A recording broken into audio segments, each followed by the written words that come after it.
క్రీస్తునందున్న మీ సత్ప్రవర్తన మీద అపనింద వేయువారు సిగ్గుపడతారు. చాలామంది ఈరోజు క్రీస్తు యొక్క అనుచరులను అపనిందల పాలు లేకపోతే అభాండాలు వేయటం, క్రీస్తును 3 మేకులు పీక్కోలేని వాడని, శవమని, మనం చెబుతున్నది శవవార్త అని, ఇది సువార్త కాదు శవవార్త అంటారు. కొందరు మనల్ని రైస్ క్రిస్టియన్స్ అంటారు, ఇంకొందరు జాకెట్ క్రైస్తవులు అంటారు, ఇంకొందరు వేరు పదాలతో వేరు రకాలుగా మనల్ని పిలుస్తారు. పిలవటానికి గల కారణం మీకు తెలుసు. అప్పుడప్పుడు క్రైస్తవ సమాజం నుంచి కూడా ఇవ్వాల్సినటువంటి బెస్ట్ ఎగ్జాంపుల్స్ రావు, కాబట్టి వాళ్ళని చూసి అలా అంటారు.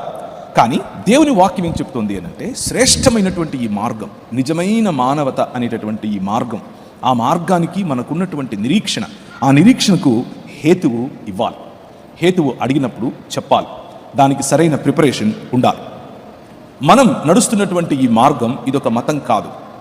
క్రీస్తు ప్రభువుగా ప్రతిష్ఠించుకోవటం అనంటే, క్రీస్తు అన్న పదం నా పదం తర్వాత నా పేరు తర్వాత నాకు ఈ విధంగా అయితే ఇంటి పేరుందో, అలా జీసస్ అన్న పేరుకు క్రైస్ట్ అనేది ఇంటి పేరు అని అమెరికాలో 48 మంది పిల్లలు ఓటేశారట. 100 మందిలో 100 మందిని అడిగితే 48 మందికి పైగా క్రైస్ట్ బహుశా ఆయన ఇంటి పేరేమో అని చెప్పారట.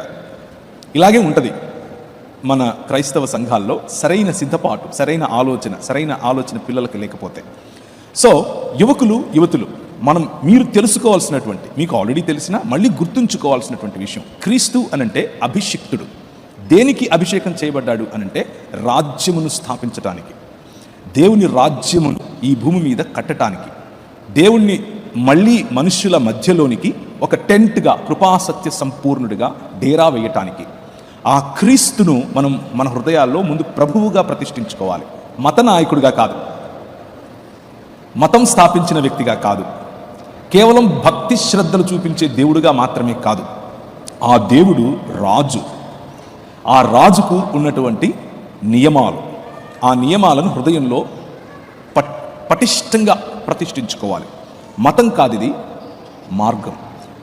భక్తి మాత్రమే కాదు, బాధ్యతతో కూడిన జీవన విధానం. నమ్మకం మాత్రమే కాదు, నమ్మకత్వం. ఇంగ్లీష్లో అలీజెన్స్ అన్న పదం వాడతారు.